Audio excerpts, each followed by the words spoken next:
कहीं हरियाणा के बीजेपी समर्थकों के लिए कोई उम्मीद कहीं से, कोई त्रिपाठी जी? देखिए, मुझे लगता है कि भारतीय जनता पार्टी ने जब खुद उस तरह से उम्मीद नहीं रखी तो उनके समर्थक उम्मीद कहां से रखेंगे। लेकिन मेरा ये अभी भी मानना है बहुत स्पष्ट तौर पर, जिस तरह से कहा जा रहा है, और मैं बार बार ये बात कह रहा हूं कि अगर जाट और दलित इतना एक साथ हरियाणा में आ जाएगा तो ये चमत्कार होगा।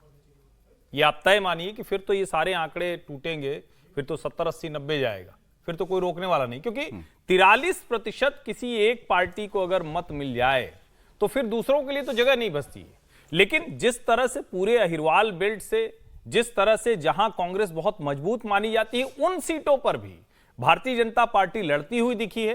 अंतिम समय तक कांग्रेस को अपने प्रत्याशी तय करने में मुश्किलें हुई हैं। जिस तरह से एक पार्टी को अंत में अंदरूनी जो भीतरघात होती है उससे लड़ना पड़ा है। और कुमारी शैलजा भले मजाक में कहे, कल समीर जी ने बड़ा अच्छा कहा कि शैलजा से लेकर शैलजा तक रहे, लेकिन सच बात यह है कि आपकी इतनी बड़ी नेता ये कहे कि हम तो कांग्रेसी हैं और फिर भी आप ही का बुरा करे तो फिर मुश्किल होती है। अब बीजेपी की लड़ाई यही है ना कि हम कहे कि ये हम घर हमारा बड़ा अच्छा है, लेकिन रोज हम उठते हैं तो हमको 2 डंडा मार दिया जाता है।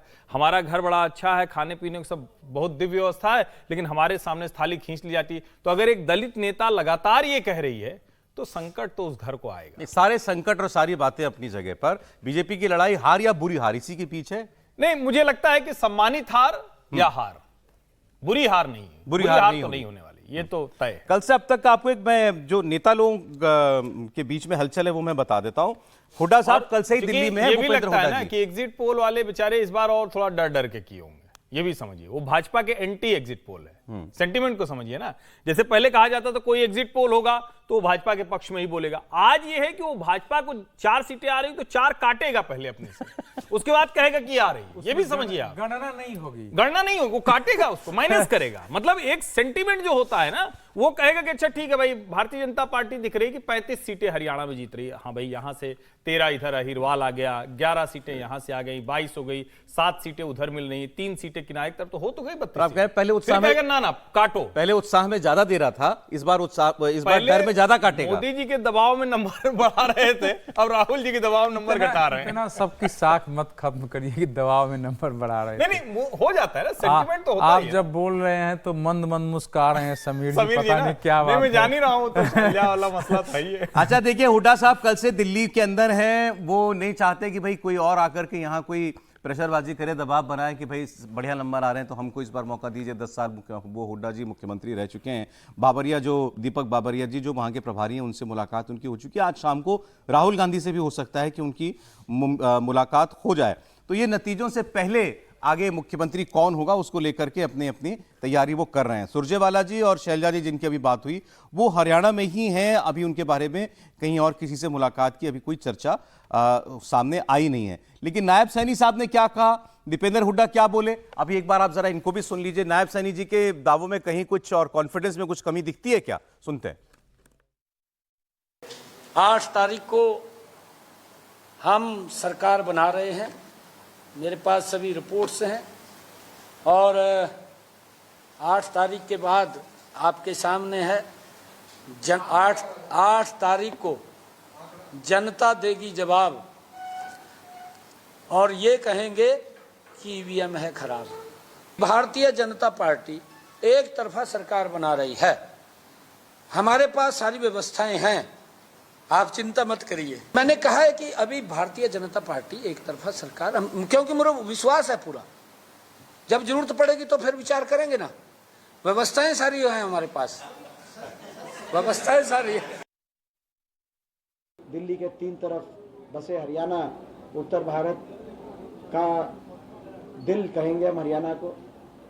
ऐसे प्रदेश में आज कांग्रेस पार्टी इतनी मजबूती से उभर के आई है। लोकसभा चुनाव में भी आपने देखा, देश में विपक्ष को 28 राज्यों में सबसे ज़्यादा मत प्रतिशत लोकसभा में हरियाणा में मिला।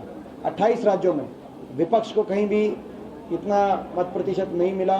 47.6% वोट लोकसभा चुनाव में हरियाणा में मिला, और हमें विश्वास है कि इन सबकी मेहनत सफल हो चुकी है, और कल जब नतीजा आएगा वो कांग्रेस के पक्ष का नतीजा। जहाँ तक बीजेपी के दावे की बात है, वो तो बीजेपी की ट्रेनिंग का हिस्सा है। बीजेपी में एक ट्रेनिंग इस तरह की दी जाती है कि झूठ बड़े बड़े बोलो, लेकिन उससे भी बड़े आत्मविश्वास के साथ बोलो। नहीं, लेकिन सैनी साहब ने देखा, आपने मुस्कुरा मुस्कुरा के एक तो बात करते हैं, मुझे बता रहे थे बड़े विनम्र व्यक्ति हैं सैनी साहब, लेकिन को कह रहे व्यवस्था सब है हमारे पास, आप चिंता मत कीजिए, सरकार बनेगी हमारी। कौन सी व्यवस्था? देखिए, सैनी साहब बहुत मुस्कुरा रहे थे, लेकिन अंदर अंदर बहुत दुखी भी थे। वो कहते बलि का बकरा मुझे ही बनाया है, 150 दिन पहले मुख्यमंत्री बनाया, कम से कम साल भर पहले बनाते तो मैं कुछ चमत्कार करके दिखाता। अब हार का ठिकरा मेरे पर फोड़ दिया जाएगा कि 1.5 महीने में मैं कुछ कर नहीं पाया और मेरे कारण चुनाव हारे।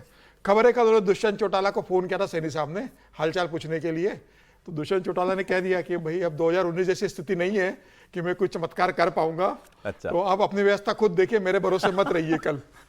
तो अभी चल रहा है कि उन्होंने कहा है कि अब इन्होंने से भी बात करेंगे, दुष्यंत चौटाला से बात करेंगे, निर्दलीयों से बात करेंगे। लेकिन जो जिस तरीके से फीडबैक आ रहा है जमीनी स्तर पर और जिस तरीके से एग्जिट पोल आया है, जिस तरीके से जमीनी स्तर पर फीडबैक आ रहा है कि कांग्रेस इस बार पूर्ण बहुमत की सरकार बना लेगी। ऐसी स्थिति आएगी नहीं कि गठजोड़ करना पड़े किसी को, क्योंकि भारतीय जनता पार्टी को कुछ विधायकों की जरूरत पड़े या कांग्रेस को कुछ विधायकों की जरूरत पड़े सरकार बनाने के लिए। दिन भर चलेगा ही नहीं, सुबह सुबह ही खत्म हो जाएगा। हाँ, मतलब सुबह आराम से कांग्रेस सरकार, चिंता मत कीजिए, रोचक वैसे रहेगा। नतीजे सबसे अच्छे यही होते हैं। लेकिन सरकार एक तरफा, मतलब जो भी बनेगी पूर्ण बहुमत की सरकार बनेगी। ऐसी स्थिति नहीं आने वाली है कि भाई निर्दलीय कोई मजबूत स्थिति सैनी साहब की व्यवस्था की जरूरत नहीं पड़ेगी। किसकी? सैनी साहब की व्यवस्था की जरूरत नहीं पड़ेगी। नहीं, सैनी साहब तो उम्मीद अभी लगा रहे हैं, उनको लग रहा है क्योंकि चमत्कार अंतिम समय में हो जाए। और 2024 का उनके सामने उदाहरण है कि भाई ये सब एग्जिट पोल ने 300 पार दे दिया था और 240 पे गए, तो उनको लग रहा है कि ऐसा हो जाए कि कांग्रेस को दे रहे हैं कि पूर्ण बहुमत की सरकार बन रही है और उल्टा परिणाम आ जाए। तो उम्मीद तो रहती है, ऐसा तो नहीं कि एग्जिट पोल ने बोल दिया तो पूरा का पूरा सही हो सकता है। तो अभी उम्मीद पे दुनिया कायम है, उनको लग रहा है कि कुछ हो सकता है। लेकिन पार्टी ने, सेंट्रल लीडरशिप ने, मुझे लगता है कि इस बात को मान लिया कि हम सरकार बनाने की स्थिति में नहीं है वहां पर। कल मान लिया पार्टी हाँ, सेंट्रल लीडरशिप ने कल जो मुझे लगता है जो भी हारे जीते जलेबी खूब बटेगी, हाँ, गोहाना की होगी और वो भी गोवाने की। नहीं, देखिए अब आज 1 बजे इस पर बहस करने का कोई मायने नहीं है। कल 1 बजे आपके पास सारी तस्वीर हमें भी तो कुछ करना है ना। हाँ, सबकी तस्वीर वैसे साफ होगी। और राजनेताओं की बॉडी लैंग्वेज को कभी भी मतलब काउंट नहीं करना चाहिए।